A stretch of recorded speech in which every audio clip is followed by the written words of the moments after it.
Hello everybody, welcome to an episode of Mo CD Culture Show and Tell. And this is going to be a bit of a longer video again. I want to make the longer videos, but I was thinking what kind of video I want to make today. I still want to stick into the I want to stick into the genre of music-based videos for a tiny bit, but that's going to be changing a little bit soon. In the next week or so, I want to start giving you some different kind of videos. Tomorrow, I'm going to be doing my my art tutorial video. I'm going to continue on that Spider-Man as much as I can for about a good hour, at least a good hour. And yeah, I have videos planned. But anyway, let's get into this one before I start babbling. All right, now for this category, okay, I want to go through everything that I have in CD form that's a live album, that is a live performance from start to end, at least 5 to 10 songs. You know, it has to be more than, like, it has to be an album of songs performed live. Now, I'm going to go and just get right into it. And these are probably my first two real important live albums that I ever heard as a child. I'm pretty sure these were the first two that really, of course it would have been on LP, it would have been a vinyl when I first heard these. But also, like, hearing these again on CD form, I don't think I heard it on CD form until I owned these here and now when I actually purchased these. This is a twofer. I'm going to go with Kiss Alive and the Kiss Alive 2 as my first little presentation of what I'm talking about. Because these are amongst my first live albums, and of course, Kiss being my first favorite band all throughout the 70s with that makeup era. Like I say, once they took off the makeup, I lost interest in them. They no longer my favorite band. I was looking for a new favorite band, and Metallica kind of fit the bill later on. But yeah, it started so much with this one, especially this one here. Especially with when Rock and Roll All Night really took off from, and that's when, so very influential.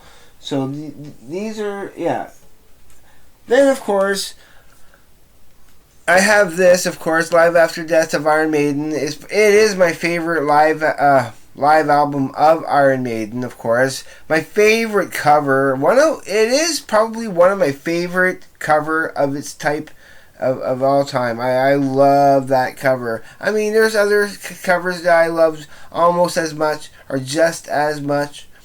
But yeah, this is still a top-notch 10 out of 10 cover for me. I love that cover. I always love that cover. And then now when it comes to this band, it actually started with this. This is the first live album I heard of this artist, when, of course, from his solo career. But I don't think I had heard anything from Black Sabbath at the time live. But this was the first thing of Ozzy I heard in first live album from him. But then hearing that, the tribute to Randy Rhoads and this is so much better. I love this. Some of the best guitar playing you'll ever hear. I mean, that set list is just fantastic. But I also have this of Ozzy too, which is a pretty nice little concert too, because it has some of the more newer stuff on it, like Miracle Man, for example. And then there's Bloodbath in Paradise, and he does a really cool Shot in the Dark. That's awesome. Yeah, so that's what I have for Ozzy live performances. So this is pretty much my first category. There's two different categories I'm going to be going through. The first category is like the full-fledged, no matter what, these are a live album. Just plain live album from start to finish. So I'm going through everything I have in live albums. Do I want to wait on those ones, or do I want to... No, I'll do all the other peripheral ones first before I do this major one. So, I'm a big lover of Bob Mould and his band, and this is a really cool live album. That live at the ATP, wherever that is, I'm not sure. But the set list, okay, it goes through three different eras of Bob Mould. It's his stuff with Husker Du is in there, with the Makes No Sense at All and New Day Rising, Charter Trips, and Celebrated Summer. Those last four songs, that's the stuff that he did with Husker Du. Then you got the Act We Act, A Good Idea. The Act We Act, A Good Idea, Hoover Dam. Yeah, Hoover. Those songs are his stuff he did with Sugar, the band Sugar, that little power trio that I love so much. And then I Hate Alternate Rock, See a Little Light, Circles, Paralyzed, I Apologize. Actually, I think I Apologize, that's Husker Du also. Paralyzed, Circles, and I See a Little Light, that's his solo stuff. So yeah, three different eras of Bob Mould. So I love this little concert. It's pretty cool. The only things I have of KMFDM live would be the Strum and Drang Tour of 2002 featuring PIG or Pig. And then there's We Are KMFDM, the 30th anniversary, which goes through a lot of their hits there. Yeah. And you'll see there's maybe a couple of recurring themes going there. Maybe. No? Well, anyway, yeah, these are the only two live albums I have of KMFDM, which is good. Now, no self-respecting Nirvana fan, because I am a Nirvana fan. I will admit right now, cannot be left without this. You have to have that in your collection. I have all the four albums, the other albums there, but this has to be is one of his. Yes, I know it's a sad when you think about it and everything, and you listen to this. It can be sad and a little bit, maybe a tiny bit depressing, but I don't know. I think I really love his performances there, and it's really great. There's so many good songs on this that he does. Yeah, I particularly love, of course, him doing The Man Who Sold the World, which is always awesome. Then there's The Plateau, Oh Me, Lake of Fire, and then finishing off with Where Did You Sleep Last Night. Those songs in particular, yeah, that's what really makes the album all that much special. Just those particular songs. All the other songs are top notch too, but that was just like the frosting on the cake. Those other songs, those good ones I mentioned. Now, this was the only King Crimson I had at the beginning. Now, I just want to point out with this little CD here is that whoever owned it before kind of ripped a part of the cover from the inside off of it. Like I think when I first got this, it didn't even have much of a case to it. I had to actually replace the case, but it was missing a part of the. But it's still not missing any of what's written there. I can still read everything perfectly. I mean, all that's kind of written off here is just the title of what the album, because it's a double album, but it's both live performances. And I'm pretty sure it's to do with the Thorax live. It has something to do with Thorax, that tour for that album, which is the album I own of them, like the studio album I own, and I love it. I love Thorax. I still gotta get more King Crimsons.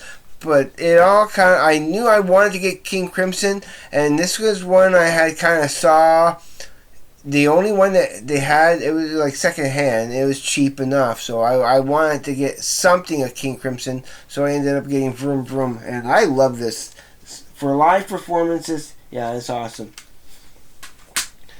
And then I also wanted to have this, of course, on CD, and this is they call it G3 of Satriani, Joe Satriani, Eric Johnson, and Steve Vai.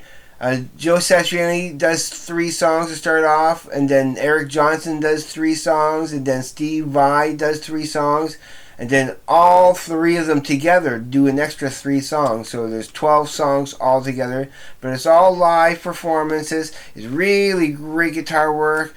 It's actually something I should listen to again. I think once something kind of leaves my my heavy rotation box, that might just kind of go in there for a little bit. I do want to kind of hear that again because I like that kind of stuff. I love guitar rock. I love all kinds of music, though, as you may know. Now, keeping with the live performances, okay. Now, I have this of Puscifer. I don't have, like, for Puscifer, I don't have a lot of live stuff. Not that I can see. I looked through all the rest, but that is live, okay. Although, when they recorded it, it was during COVID, and so there was nobody to... It was one of those... it was a live performance, but without an audience. They used several locations around Los Angeles, or not Los Angeles. No, it's not Los Angeles, but it's actually live at Arco Santi. Yeah, it was at Arco Santi. Duh. And yeah, so it's quiet. You don't hear no crowds, and basically it's song for song, beat for beat for Existential Reckoning. It's all the same songs in the same row in the same order and everything. It's pretty much beat for beat the same thing, but I find, weirdly enough, the sound quality and the producing and the mixing is so much better on this than this. Not saying that this is bad in any means at all, but I actually weirdly prefer. I listen to them both back to back just so I can hear what the difference can be. Like I hit yeah, and this actually I find sounds just weirdly better, just more, yeah, and because. This also includes a second disc, which is a Blu-ray, videos of what they recorded. So it's all good. It's all cool. So that's what, yeah. Not this. This is not live. This is a studio album, but this is live. But it sounds like a studio album remix. Okay. Now the next band that I have live stuff for, and it's not just okay. This is going to be my transition into my next category. So, here are my live albums that I own of a band. And I have more live stuff from this band than any other band, and in different forms. But again, we're only talking about CD form. What I have in CD audio form. And we'll start right from the beginning with All the World's a Stage, because I think that was their first live album that they produced. So that's why that's good mentioned first. But then, of course, you also got then along comes Exit Stage Left, which is cool. I do have a DVD, box set that has 3 DVD videos, but it has one extra disc that is just that is a concert for the Grace Under Pressure tour. I have a CD, just music from that. That basically will go into the next category, which I'm kind of jumping the gun on that a tiny bit. But then you got your a show of hands, which is awesome, and that is from I'm pretty sure that's from the Hold Your Fire tour, if I'm not mistaken, or something around that time. So yeah, that's for that, and then And then I also have different stages, which is a triple threat, because it's not just one. Because there's two concerts of set 1 and set 2 for the different stages and that. And I'm not sure what tour that is from. But then there's a third set. There's a set 3, which is from this. It's from the Odeon. And that's at the Hammersmith Odeon, London, February 20th, 1978. That's the third concert, and it's totally different than what's from that's from, because that is from, it doesn't actually say offhand right here, but yeah, this is a lot earlier. So it's 3 shows in one. Two being from one set, and then this from being a classic set, which is, yeah. So much stuff I have of Rush. So the next category that we're still going to transition into with Rush is that something that may include, okay, it'll be a studio album, but it may have a bonus album that is a live performance, like that like it's not the main feature of the CD, because it will be the studio album, but it will be including a live CD. Now I just kind of want to throw these out of the way ahead of time. That, yeah, we're going to talk about okay, let's talk about this one first. R40. And this is actually a 3 CD set, where the bonus, the last disc, the bonus one here is this, because you got disc 1, disc 2, disc 3, and then you got all this here is a DVD bonus of quite a bit of what you heard. So this is primarily, actually, it's just in a DVD case, but it is more primarily a CD audio set, because it's 3 CDs and only 1 DVD. So that would be a consideration. Then there's this. I mean, it is a DVD thing, okay? But I also have right here the live all of this, okay, because this is a 2 disc set, right? But all that first disc CD stuff, this is a 2 disc set of live stuff. It's all, like, yeah, on 2 CDs, not just one, but that's all on, like, CD audio form only. If I want to watch the DVD versions of that, that's what those are in here. Yeah. Which is 2 set. Where is that? No, that's R40, right? Yeah, it's 2 sets. Yeah, it's 2 discs. I keep forgetting that it opens up like that. So yeah, there's a second disc right there. There we go. Just throwing that out there. And now, also, I want to bring up, now that we're done with the Rush, that's a lot of stuff of the CD live stuff that I have. I also have this, okay, which is the DVD, right? It has 2 discs, okay? It is a DVD, but it also has the second disc. It's all just the live CD version, the live audio version of that concert, of what you've seen. So if I don't want to actually watch the DVD, if I want to lay back in my bed and just listen to the music and have it on earphones, I can do that. But most often I prefer just listening to the watching the DVD. I'd rather watch her performance. Now, going through the second category of albums that have just a hidden CD in there, like a bonus CD, would be the 2 Metallicas, okay? Because not only do they have a second disc of bonus demos in that, but each one of them both end up with a disc of of a live performances from that tour, from those tours. So that is, yeah, that's live stuff that I have. I also have this really cool Belle and Sebastian, the BBC sessions, right?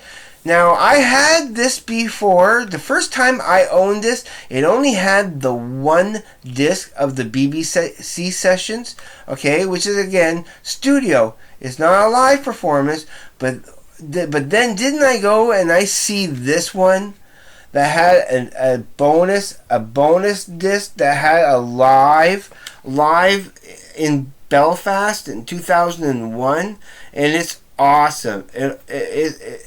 They start, the first track of the bonus live stuff on here is "Here Comes the Sun."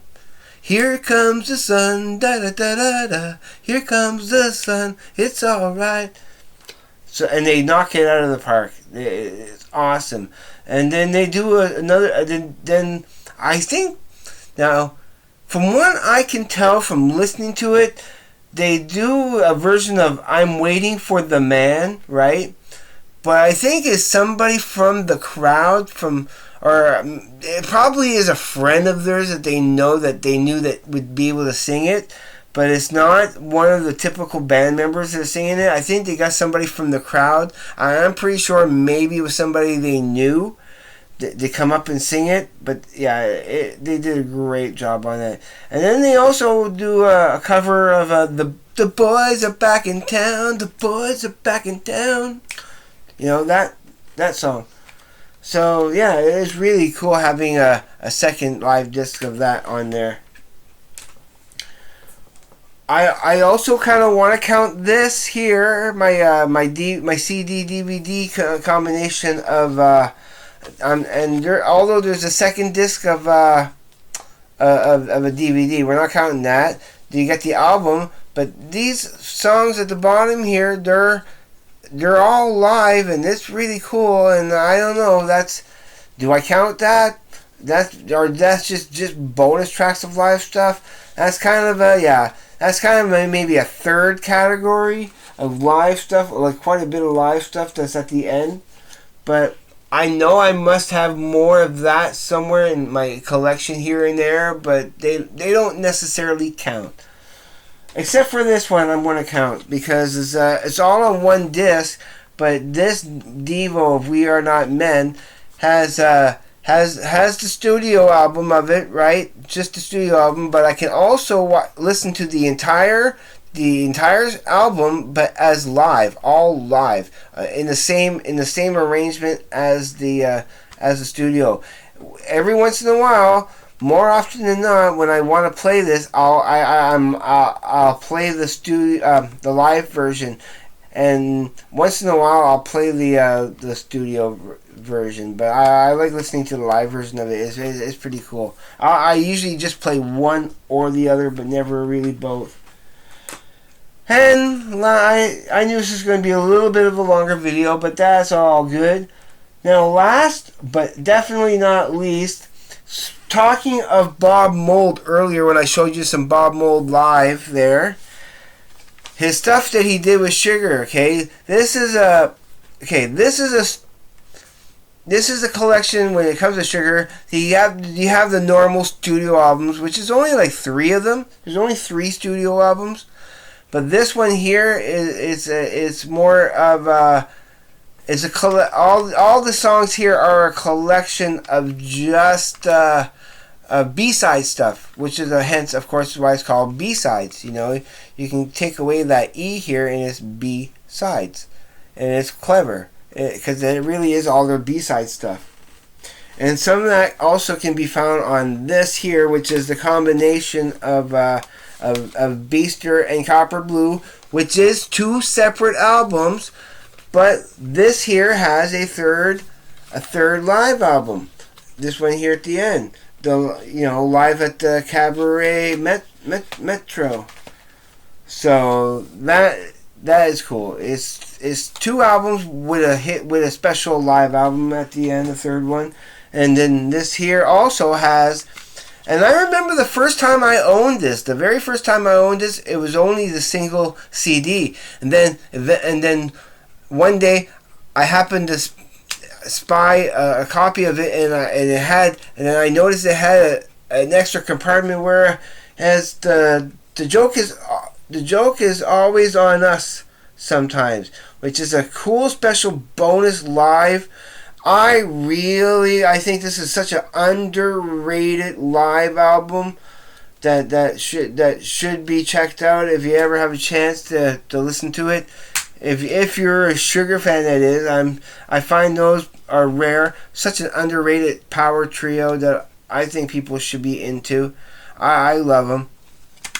So the only other album I have of Sugar is File Under Easy Listening, but that doesn't have a hidden.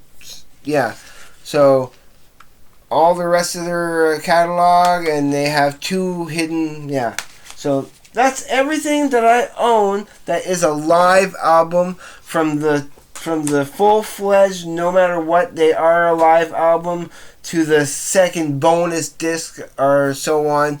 Live albums. Besides that, I look through everything, and I don't have anything else that's live at all.